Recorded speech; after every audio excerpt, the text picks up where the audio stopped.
মজার মজার রান্না দেখতে চাইলে আপনারা দেখুন চাইলে আমি এভাবে কত রান্না সুন্দর মাছ রান্না করে রান্না দিচ্ছি। করতেছি। মাছগুলো আমি রেখে দিচ্ছি। মাছগুলো চিনেন নাকি? এই মাছগুলো রান্না করব। এগুলোকে আমি গোটা ডলে নেব আগে। কোটার আগে গোটা ডলে নেব, কুটে নেব। এই যে কুটতেছি আমি এগুলোকে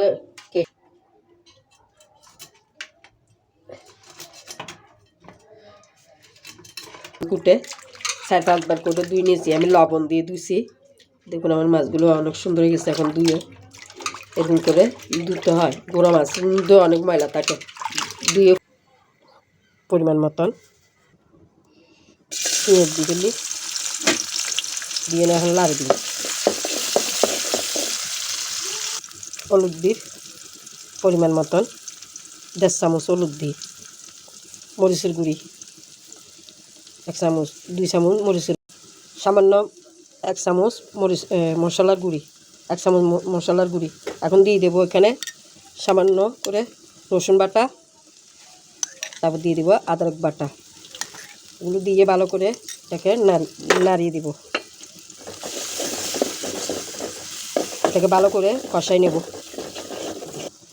এখন দিয়ে দেবো পানি, দিয়ে ভালো করে কষে দেবো। এখন দিয়ে দেবেন লবণ। লবণ দিয়ে দিচ্ছি পরিমাণ মতন। আপনারা আপনাদের পছন্দের মতন লবণ দিয়ে দিবেন। আমি চুলোর জালটা বাড়িয়ে এখন এটাকে ভালো করে কষাই নেব। দেখুন আমি এটাকে নাড়তে নাড়তে তেলটা বেশি উঠছে, কষে গেছে আমার মশলাটা। এই যে মাছ দিয়ে দিচ্ছি। সবগুলো মাছ রান্না করবো, অল্প করে মাছ রান্না করবো।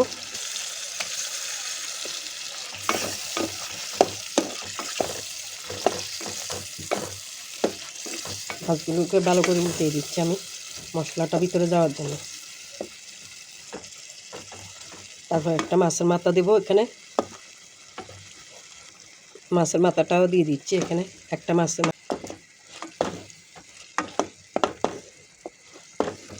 মাছটা ভালো করে নেড়ে দেবো, মশলাটা ভালো করে যাওয়ার জন্য, ঢোকার জন্য। দেখুন আমার মাছটা কটগাড়ি উঠছে। এখানে আমি দেবো সামান্য করে।